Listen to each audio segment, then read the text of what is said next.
দেখো আজ আমি বাটার পনির বানাবো।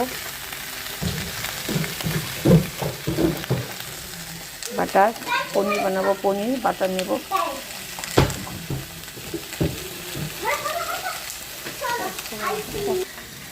মাস্টার শেফ আজকে পছন্দ দেবনাথ বাটার পনির বানাচ্ছে।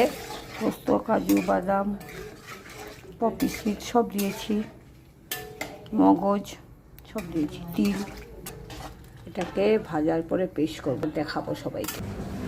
এটা ঠান্ডা হলে পেস্ট করব। বাটার দিয়ে দিলাম, পনিরটা ভাজবো এখন। দেখো পছন্দ আপনার বানাইতে গিয়া সব এক লগে দিছে, কত পেস্টে আধা বাজে বসছে, দেখছো? এই দেখো এই ছেলে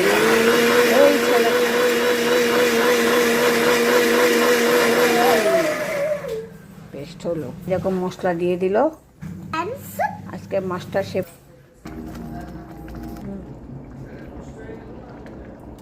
পনির দেওয়া হলো, টেস্টি দেখো টকবক করছে কেমন করে। পনিরটা ভেঙে গেছে, অল্প বরফ থেকে বের করেছিল তো, আজকে প্রথম বানালো তাই বুঝতে পারেনি, একটু ভেঙে গেল। টেস্টি হয়েছে।